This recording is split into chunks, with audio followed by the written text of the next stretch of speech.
Good evening, everybody, and I might up here.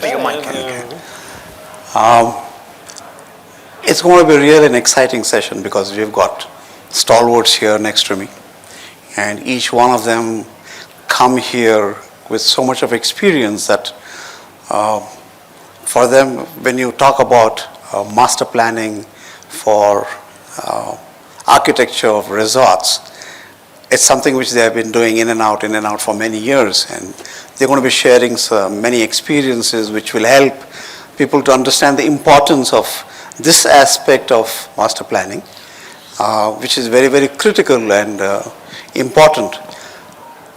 We have seen a lot of clients engage with brands, and brands sometimes have their own set of consultants, and to be able to be in the eyes of the brand and on the mind of the brand, they have to understand that architecture is something very, very special, and architecture which is mixed with everything else comes out as a winner because it's hospitality operations, it's to do with the structure, it's to do with the environment, it's to do with sustainability, and we'll address each one of that as we go along. So firstly, I would like everyone to introduce themselves. I'll start with Tim, please. Hi everyone, my name is Tim Harlech-Jones. I'm based in Johannesburg in South Africa. I deal with most of the emerging markets across Africa, so it's very much an emerging market experience, which I think applies to India as well. We have a studio in Mumbai, and we work together, around that.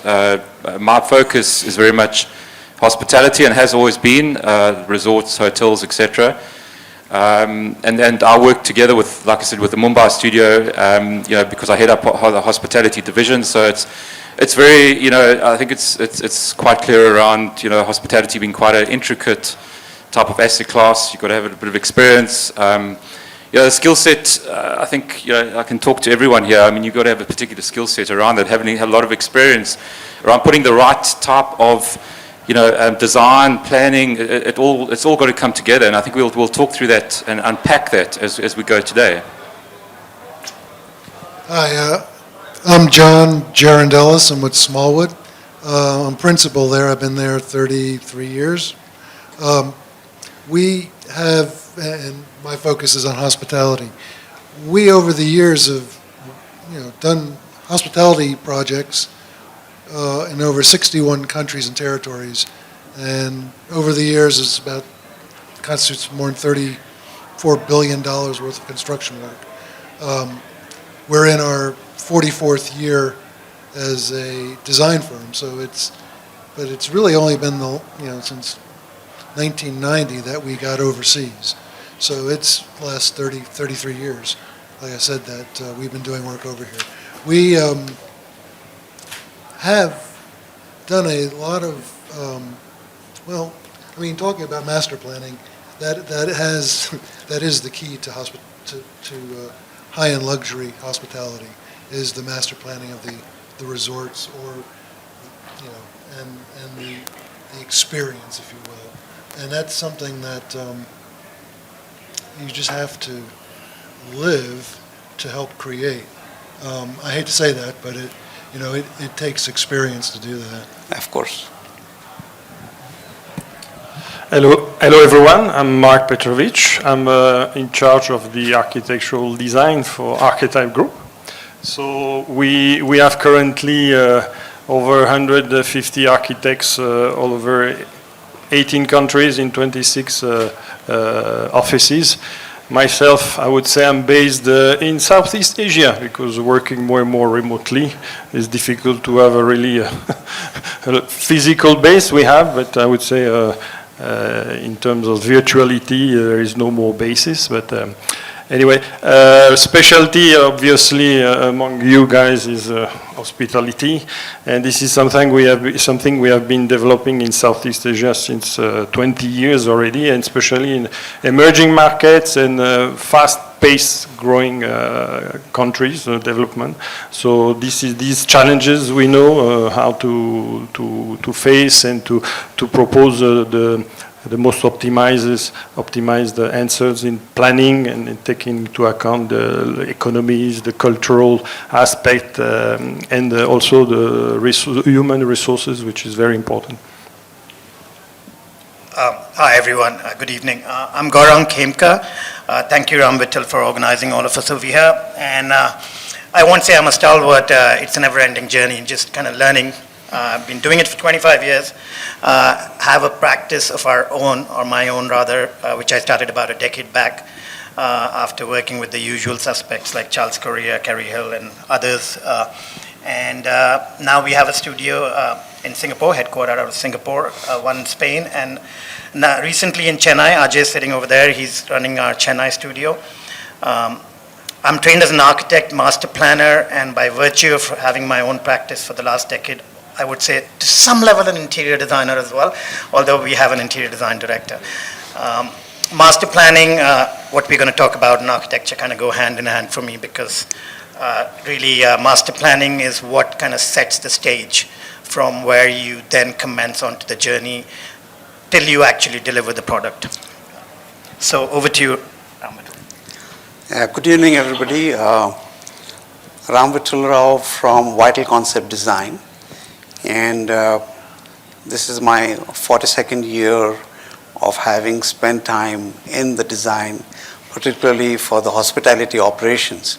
So I spent 20 years with the Oberoi hotels, especially designing all the hotels. Those days we had to help architects come on board and understand the product.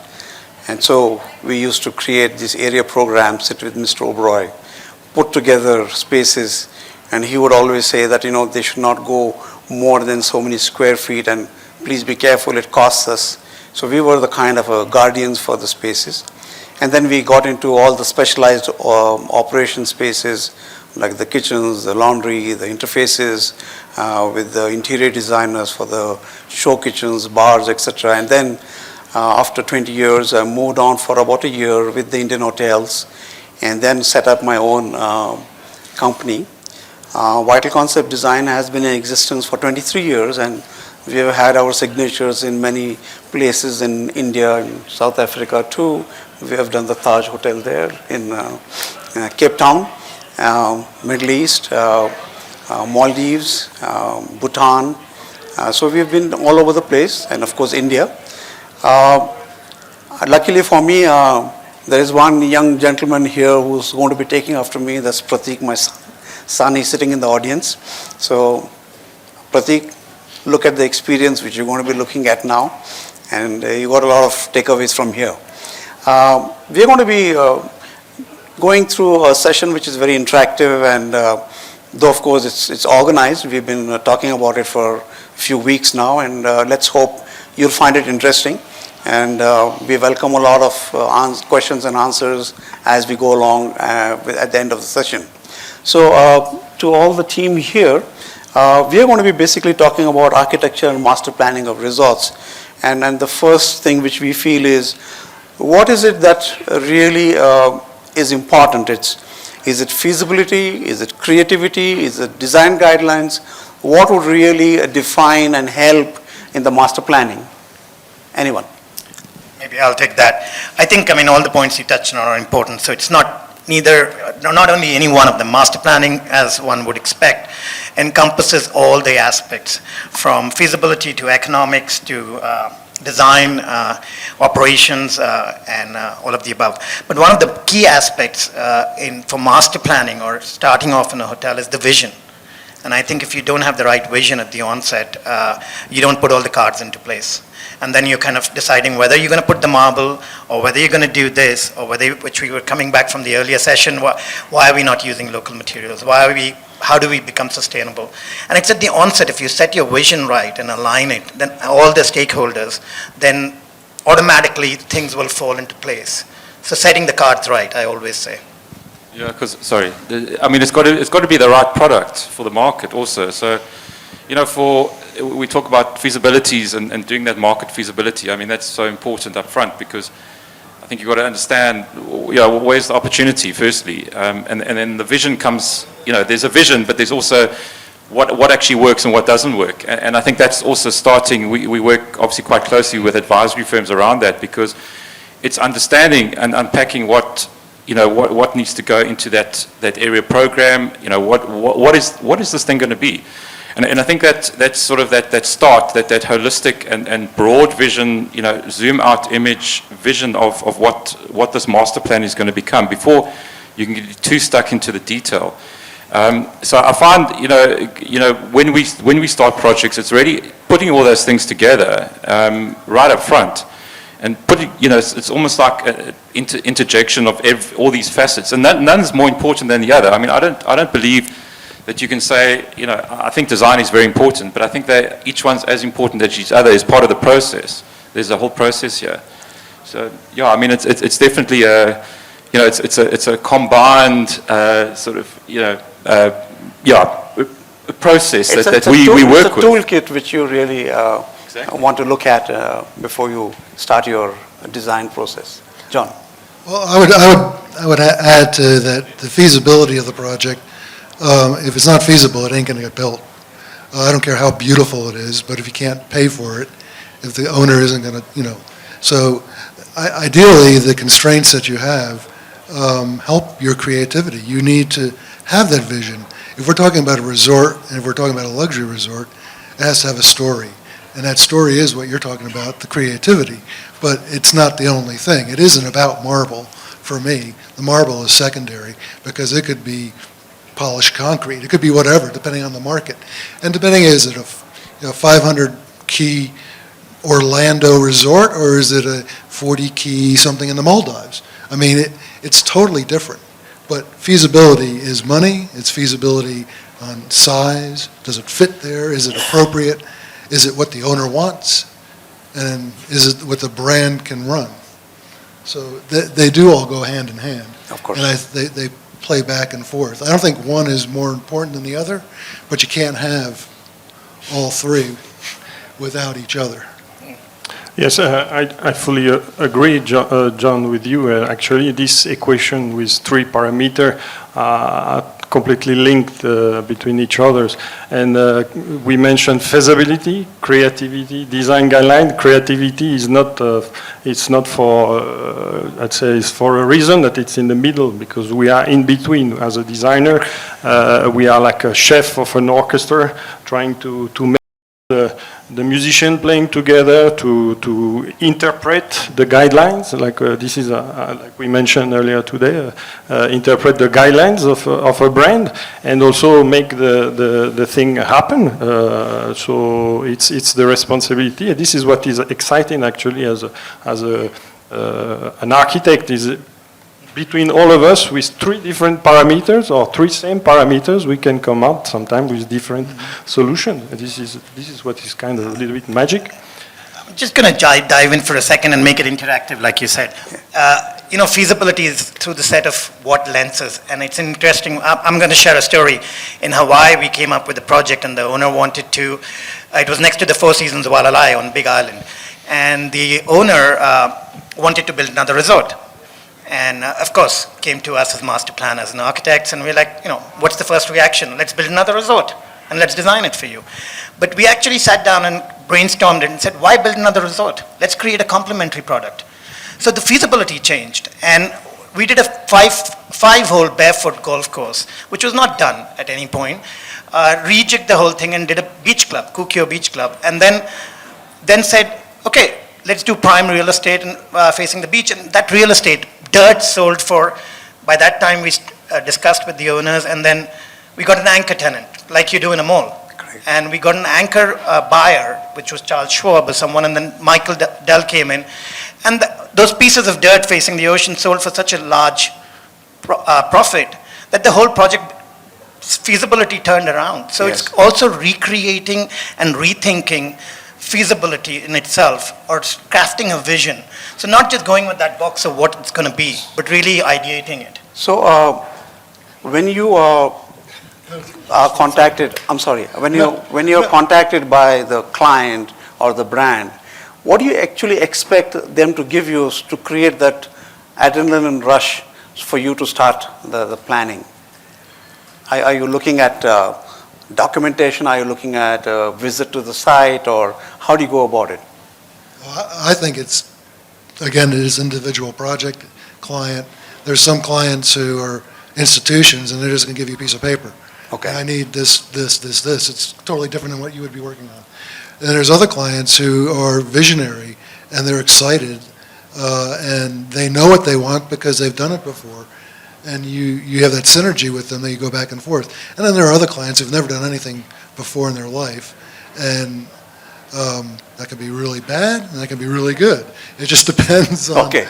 Well, I think to go further onto that question, or an answer to that is, I think there's nothing like going to site, to actually experience and see what this is all going to be about. And I think when you get to site, you actually realize, oh, it's got contours, or oh, like the type of soil, or we were talking about it earlier. You want that land survey sort of cadastral boundary checked, because sometimes we find problems where pieces of the property, so-called property, is actually missing, or it's not part of the property. And to do a desktop design, in a foreign office, you don't get a feel for that. So I think the tangible, going to site, feeling, experiencing, looking at where the views, and we're talking about resorts here. It's all about views, experiential. You've got to give the guest the most amazing experience. So how are we going to achieve that through design, the creativity? So, I do feel that's a very important aspect of it. Thank you. To come back to the client and our responsibility as architect, I believe we kind of mind opener for our client. We are here as a solution provider. So if we succeed to bring some new vision, new ideas, new solutions, so opening the mind to this feasibility study, this is how we can come back with new ideas, new projects. Just like how Gaurang said that you went there and you saw that it's not necessary you replicate another resort, you just extend that to make it another experience. And that's also about programming. Yeah. But back to Tim, I think, and my answer to your question, maybe I'm old-fashioned about it. Go to the site. And that gets my adrenaline going and thinking and ideas. Yeah, I mean, that's very interesting. And so when these guidelines come to you from, let's say, the brands, and you see that there are so many fantastic opportunities, do you stick to those guidelines, or do you deviate from those guidelines, or do you explain to the brand that, look, there's something which we can do better? So they are guidelines, but when talking about architecture, when talk about master planning, are you able to give from your experience as to how you could enhance that? If I may say, guidelines are actually something that we need. Is like we were mentioning, it's always a bit more difficult to start with from the white page, because there is countless options, design possible. So guidelines are... But you do what you want to do. But here's 1,000 pages that we want you to do, but you do what you want to do. And it's sort of like, as long as it works at the end of the day, and meets their quality. Correct. Yeah. I would like to just make again another metaphor, is as when you are cooking, you have a recipe. But where is the talent of the chef is, I will put a bit more salt here, a bit of spice there, and you have a new fantastic dish sometimes. Yeah, I think definitely to add to that, the BEAN guidelines, we're talking about sort of thousands of pages or hundreds of pages in some of them. I think it's a good basis to start, because, as mentioned earlier, you start from a white canvas. There's so many solutions to the problem, but I think that guide is there for a reason, and we use that, typically because it's important for what we want to achieve at the end of the day. It's got to be a well-planned product for the brand, and whoever the brand might be, the operator of the brand. And I think that's part of the process and maybe the challenge, for matter of words, but it's to accommodate the creativity and blend it with the brand guidelines and trying to create this product for the owner that's going to enhance call it what, ROE or ROI, we were talking about it earlier, but all that combines together. It's all intermingled. But I think going back to the standards or guidelines, they're there for the reason. It's a purpose that we use, and I think it's just, and they have changed. I mean, I've noticed it over the sort of 23 years that I've been doing this, that it has changed. Like you mentioned it earlier, there's an evolution. And I think that goes back to what a little bit about design is what people are wanting. And you can see there's changes in brands specifically, lifestyle brands, there's more classical brands, more vertical brands have been brought in different strata for different reasons. It's this, the experience of what a guest wants. They want and they aspire to different brands. And I think that's interesting, that it's been coming in. So my take on it is different, and maybe I'll be devil's advocate over here. I think brand guidelines, they're there for a reason, for the mass market, for the cookie cutter market. And sorry if there's any operators in the room, they're going to hate me. But I think guidelines can also kill the soul of a brand. It's about crafting an experience. And as designers, after a certain amount of time, if we don't know what crafting that experience is, why do we need that Bible or whatever that is? So to be honest, I've never looked at guidelines. And I try to craft an experience, question the guidelines, talk to the operators, try to find new solutions. Yes, some of the junior staff in the office, they need a set of guidelines because they've never done hospitality before. Correct. So sorry to please go interrupt. ahead, Mark. I will challenge you a bit here. Go ahead. Because yes, I totally agree with you for the front of the house, but what about the heart of the house? I think I know enough of heart of the house as well in 25 years of doing it, right? Sure, if you don't, then you don't know how to design. Okay. Yeah, sure, but why not? We're talking about evolution of the guidelines. So now I think since we are talking about the evolution and evolving guidelines, have you ever found that since you worked with the brand and they are happy with you, the client is happy with you, has sometimes the brand used your experience to create new guidelines? And have you found it interesting, and have you found it a happy feeling which you could have come across? We've done that successfully with Alila as a brand, and Alila also didn't believe in that. Of course, now they're part of Hyatt, so it's a different. I'm working with Adrian Zecker, and Adrian Zecker always said, there should be no guidelines. You develop and go work them along. Of course, these are different kind of brands. So I agree. Maybe I'm in a different space, so I can't speak to the entire hospitality space. I agree with the standard franchise brand. You need guidelines. The guideline is the minimum. True. So what we try to bring and offer is always more, if possible. So if we talk of the front, we have found that sometimes when we talk about resorts. We always say that you should have spaces such that they are cohesive, spaces so that the employees do not go into orbit, and you end up hiring more employees and a lot of fatigue. But resorts have got their own charm. I was at a resort, it's 320 acres, and I said, what is this? And they said, every villa is a few kilometers away, and I said, what happened? Are you not using electric vehicles? He says, no, because by the time the chap reaches there, he's run out of power. And so so they use electric, and they're saying, we are waiting for somebody to bring the electric vehicles, which are like real what you have on the roads today. And that's a very interesting concept. So exactly like this, what we are saying is that sometimes these become guidelines for the brands, and it's very interesting, So talking about writing guidelines, we helped Bill Johnson design the Ritz-Carlton brand. Bill came to us, he a client of ours in Atlanta, where we're headquartered, and we changed the 2 Marriotts that we were doing for him. We had done the first one in Hilton Head, then we were doing 2 in Atlanta, and he rebranded it after he bought the Ritz-Carlton. So with him and Hervé and Horst, we wrote the guidelines and designed it. We built Correct. the guidelines, so that other people could understand the hotel brand. So let's ask you another question. I mean, this is, suppose the brand gives guidelines and you challenge it and you say, look, I mean, this is the way to go about it. Do they call you and they say we are offended at the way you're doing things, or I mean, they accept things? Yeah, I mean, I've been in meetings where the brand is asking you, maybe we shouldn't do it that way. Okay. Of course, you have to have that. Great. It depends, right? I mean, there are certain brands, and like guidelines are guidelines. True. I mean, by the very definition of the word, guidelines. But Yes. unfortunately, they become like a Bible in certain cases True. when they're handed to the non-experienced person, and that's where, or inexperienced person. Absolutely. And that happens, and I think that happens to each one of us. Sometimes they'll say, yes. no, you got to do that. And I'm like, Yeah. why? Here it doesn't make sense.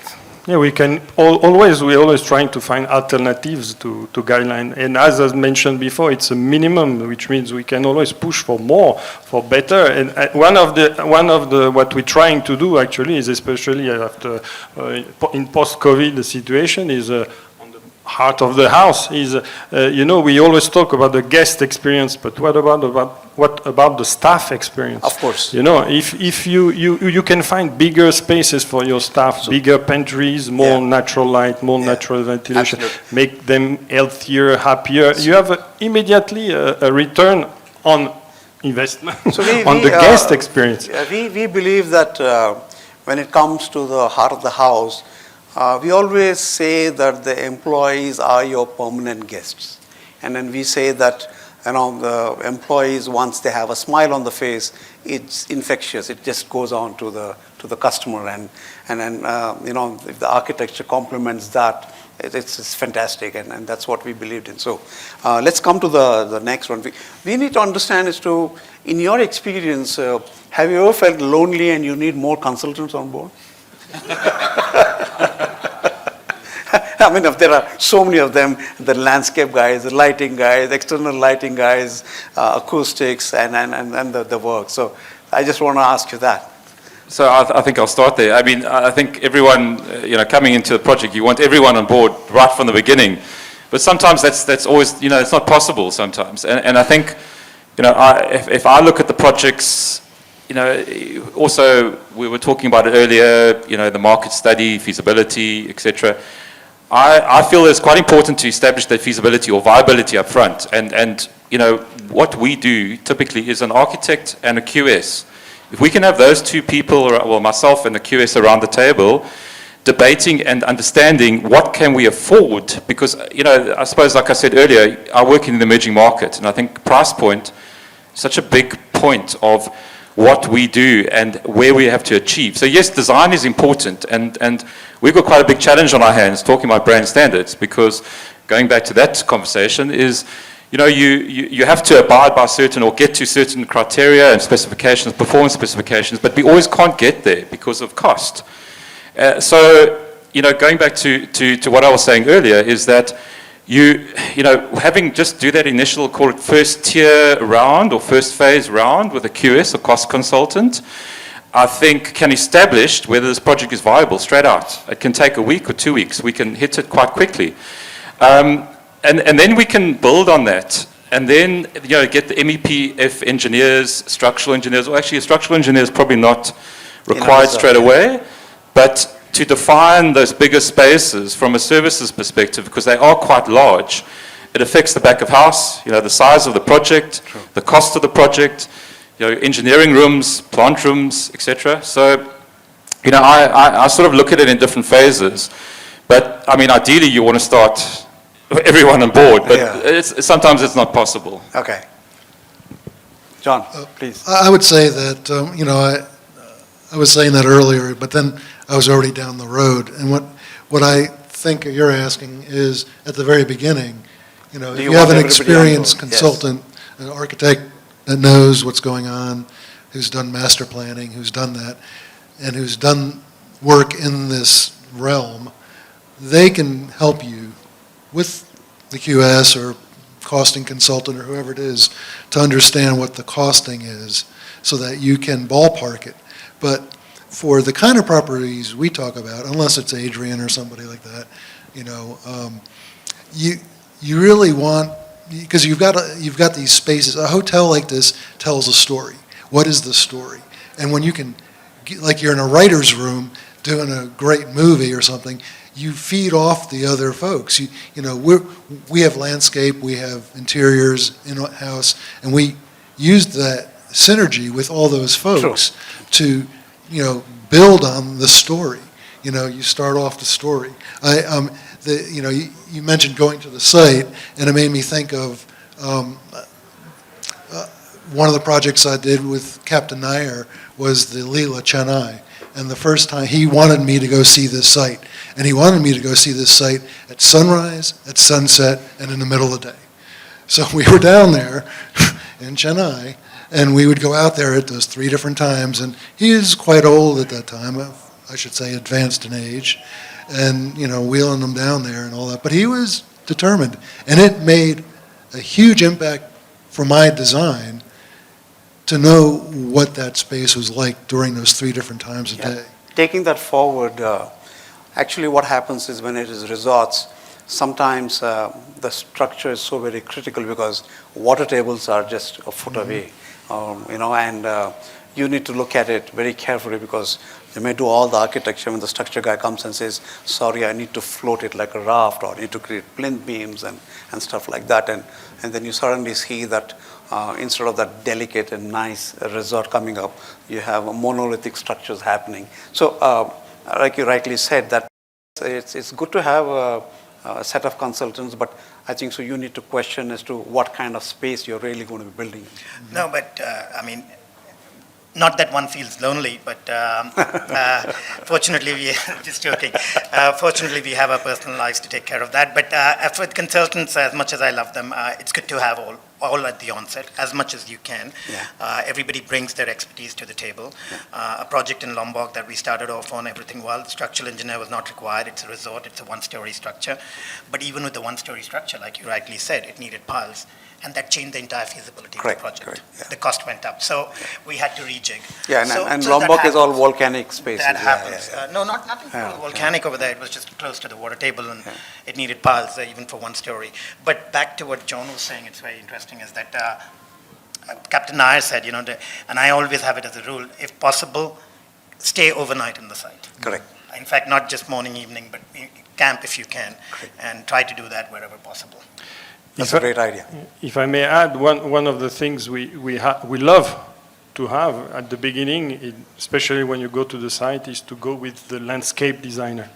Because if you talk about resort, landscape is one of the key drivers, elements, you know, drivers. So I have some experience working with landscape designers, but I'm not the expert who is going to tell me this tree, you can keep it, you cannot keep it, or you can create something around it, or this lake, this pond here. So it's a kind of a vision, an experience going on site with a landscape designer is definitely a plus for the result.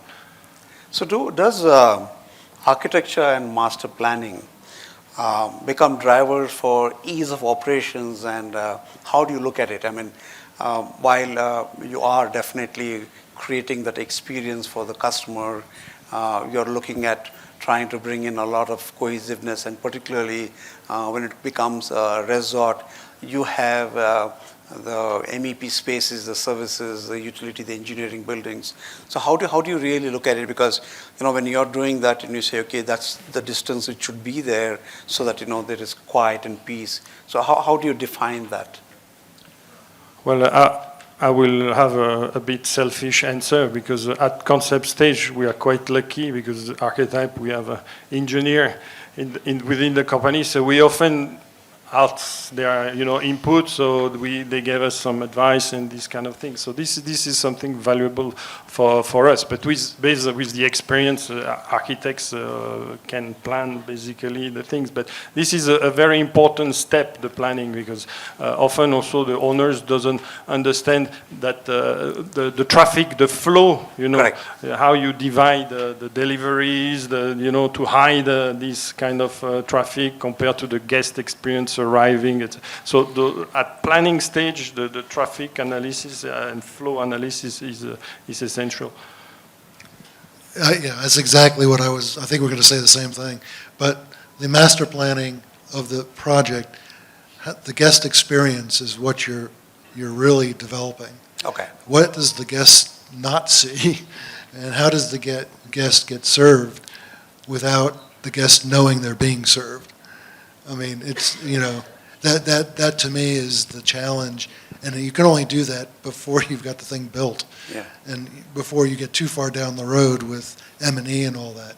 I mean, It's not like you have a service corridor that you can hide everything in.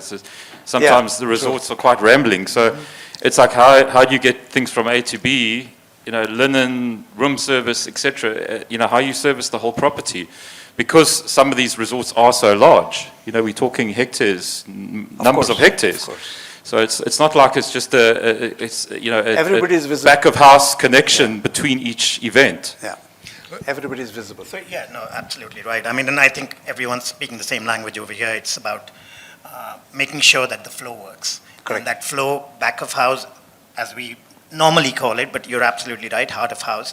But in other words, the service staff has to be able to service the property very easily across the spectrum, and the guest should ideally come into minimal contact with back of house or the operations where you're seeing anything which is not necessarily palatable to see. Yeah. So that crossovers, the flow, all of that has to be managed carefully, and if that is done well, the property does well later. One of the things we say that is, since the entire team, which were the associates were there, they're well uniformed, so they're nicely, Sure.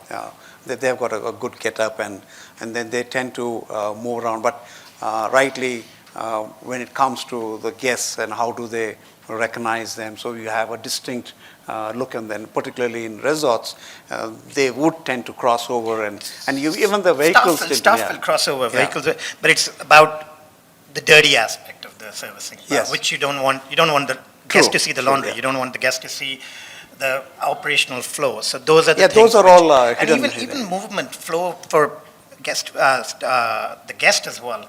A lot of times I've been to properties where you get dropped off in resort properties, and then you're picked up from where you were dropped off to get to your room.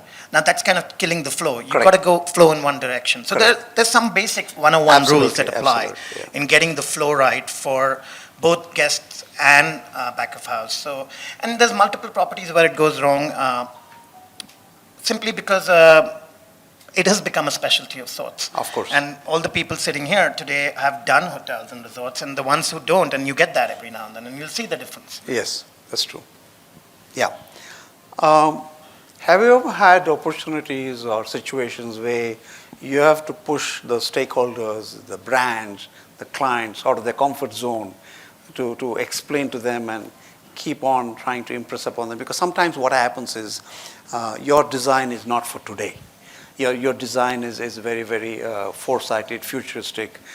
You want to make sure that there are elements there which stand the test of time, and they can always be that iconic space. So have you ever found yourselves in situations like that?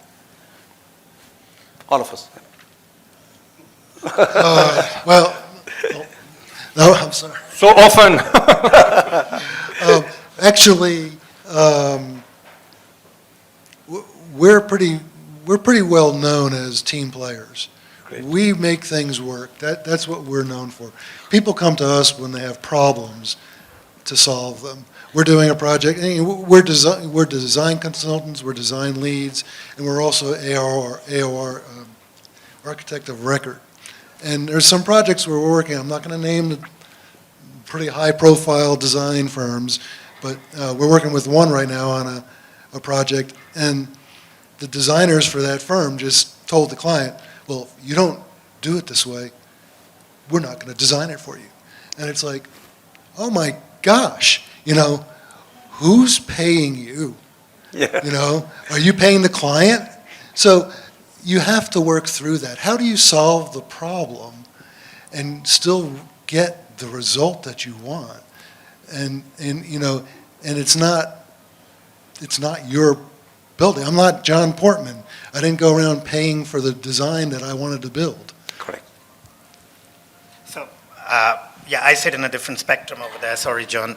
No, I know. And it's I know a you different do. practice. It's a different practice, right? So it's a different yeah. practice. No, it is. It is. And therefore, I mean, it's just a different practice. We're a small boutique bespoke practice, so we sometimes have the luxury, one would say, of doing things differently. And at other times, we don't have the luxury, but then we unfortunately or sadly have to walk out of the project. And the reason for that is not just design or aesthetics, but sometimes it can be for a project. Now, it doesn't work with the ethos of the practice to say, so the client wanted in location all imported marbles, stones, everything else. Because for him, the idea of luxury is that, the client.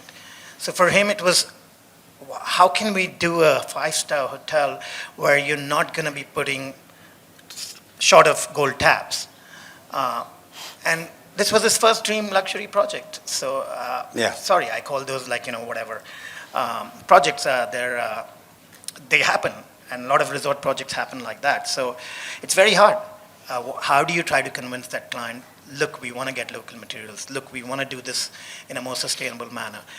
So after certain attempts of trying, I mean, if it doesn't work, where do you draw the line? So we had to step out of the project, not because so unlike what you're saying, he's paying the bills, yes, and he's telling me to put, Right. and he's in fact telling me to spend more money actually on the project. But I was like, no, I'm sorry, we can't do that. There are two things to what I just said. One is I knew I would get you talking about it. So I did it a little bit. I pushed it a little bit. And two, we have told clients, you want X, you want to pay Y, you're not going to get X. Yes.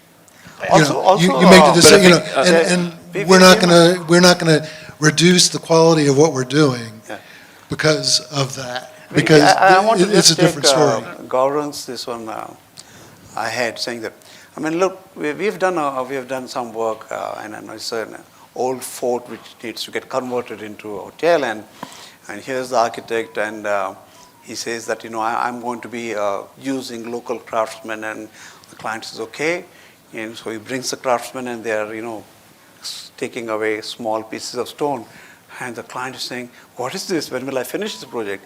He says, that's what this is all about. I mean, let's understand that, that you want to build something into this fort, and I want to retain the, the cultural heritage of this particular place. And it was a very interesting, and it's a very famous project now, which is commissioned as a hotel. It's a Six Senses hotel, and then that too it's in India. So, yeah, please, Tim, you're going to say something. Yeah, I was just going to say, backing it, conversation earlier is that, I think each resort, and they're all different. Yeah. Some are guided by brand standards. Others are where an owner is developing it to operate it, or it's a boutique property, or it's a 500 key resort. And I think each one is particular. Each instance is particular to its own circumstance, and how we as designers resolve, and you mentioned it earlier, solve the problem. Yes. But sometimes we do have to sort of put it forward, and I mean, if you can back it up and give a reason for why you're doing things, or deviating from brand standards, or whatever it might be, I think there's a case for it, to discuss it and agree it. And I think that's what we should be doing, is pushing those boundaries and making sure, I think it's important that we don't just follow certain guidelines, it's actually pushing it further. And yes, there will be certain circumstances where the client is pushing back, but I think it's you've got to back it up. And I think if we can do that, which is why we do certain things. As a designer, I think we do things intentionally.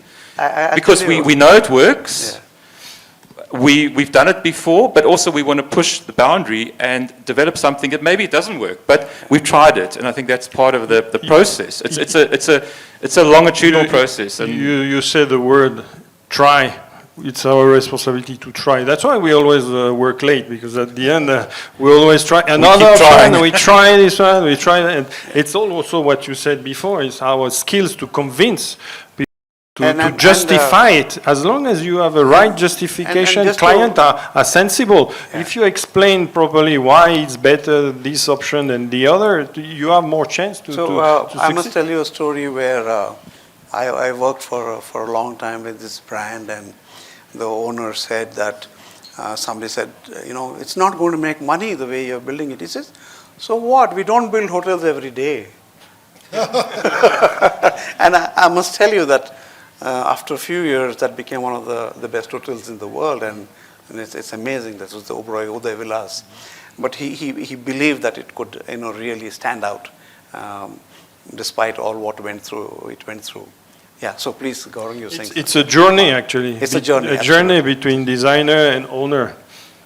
Well, and a lot of times they don't make money as well, unfortunately. A lot of the Amman hotels didn't make money, but they were iconic. No, not only iconic, but there was another underlying layer to that, which surprisingly, and I'm shifting gears, and it's related to master planning in some ways, has not happened as much in India as it should have happened, probably because of certain other market forces. Amman Puri came about, Adrian always tells me the story, because of Amman as a brand came out of the fact that there were 40 residences next to the hotel, 40-key hotel. He didn't have the money to build, and it just happened by chance. And Phuket in '88 didn't even have a landing strip. It had propeller planes, and one German tourist who came to the hotel said, "Can you build me a villa, Mr. Zeka, like this?" And 40 other villas came up, and that funded Amman as a property. So branded residences, especially post-COVID, villas, branded residences, there's a market And for that's so it hasn't happened in India, and I'm surprised. And that happened in '88 in Phuket, of all the places. Yeah. It's happening all over the world. It's a very kind of simple kind of formula. For whatever reason, there might be, I think, regulatory or other reasons why it hasn't happened here. Yeah, so that land use, basically the change of land use sometimes in this country becomes very, very sticky and regulatory. Otherwise, a lot of people have built villas and tried to see if that could blend into a hotel. And but again, it requires a lot of foresight. It requires a lot of expertise. From but the architects hotel pays like for you. itself Of course. if you get that master planning in play right of now course. Yeah, correctly. Yeah. I'm a stickler for time. I don't know how we're doing. Okay, I don't know. I mean, somebody will tell us, ring the bell. So one of the things which we wanted to basically touch upon is, you land in a country like this, it's got diverse cultural aspects. You go to the north, it's something different. You go to the mountains, it's something different. You go to the west, the east, the south, go to the southernmost tip. How does that affect on a master planning process? I mean, do you really, once you understand, do you bring in those elements, or do you say that I want to bring the north part of the country into the south and use it as a cultural exposure to the customers? So I'll take that one. Look, I mean, for me personally as a designer, it's about placing everything into context. So I'm not in the process of nation building where I have to have coal being produced in one part of the country and a steel being made in another part of the country to have states reliant on each other, like Nehru's once said. But for a hotel, it needs to belong to where it is. So if it's in the southern part of India, it should respond to that. If it's in the hills, in the Himalayas, it should respond to that. So really, the answer lies in the site, and therefore we go back to Rule 101, spend time on the site. I think there's a lot to do with the interiors. We're talking about architecture, and yes, there is an interior aspect, and that it's also about location, locale, where it is in the community, place, geography. Exactly what you're saying, and like you say, something in the Himalayas will be different to something on a river, which is different to something on a beach. Yeah. It's all about specifically. Well, I feel context is important. I mean, that's how we design. We don't have a cookie cut approach where our designs look the same. Actually, everything I do is actually quite unique because of the approach, and that's what we need as designers. I think, you've got to go down back to the roots of elements of design, where orientation, shading devices, employing those very basic good design attributes to a design, yeah. and that then enhances it. I mean, it's a. So we are just coming to the end of the session. I just wanted to bring in one more aspect. In your master planning, have you ever found the need that you need to introduce a culinary experience as a part of this entire package? To the client, which may have not been there in the brief, may have not been there in the guidelines. Have you found it interesting, and have you had the opportunity of doing that? No? Well, yes, in some. My short answer is no. Okay. In some Unfortunately, resorts in Vietnam, well, the culinary experience, it comes from what the chef is bringing in your table. It's come from the garden, which is next to the the lobby. They're growing these organic products. So this is some kind of not from master planning. you can showcase when you have a big field and you showcase all the product from the hill, and you can look at True. So one of the last things I wanted to just put across is, you just saw that the HICSA thing said AI, and it says artificial intelligence. We didn't touch that subject. So I just want to ask you, just throw one at you. Artificial intelligence or architectural intelligence? What is your take on that? artificial architecture. AI architecture, yeah, that's a good question. I mean, I think we can debate that, and I think we all know that it's constantly changing. I'm teaching students at NUS, fifth-year students, on a course about hybrid architecture or the future. Wow. Which is to do with architectural, precisely that, AI and AI. And there will be a role. Artificial intelligence will become like any other tool, but architects will also continue to be the agents who will use this tool. Absolutely. So if we were to say that it's going to make us redundant, no. Is it going to make, is it something to be shunned? It's No. like, it's like any other tool. It's like how we were drafting before with the Absolutely. hand. And It's then like you- any other tool, you and moved it's on to the CAD fascinating. part of it, It's yes. fascinating. I can do a whole session on that as to Yes. the amount of stuff with the speed at which it's generated.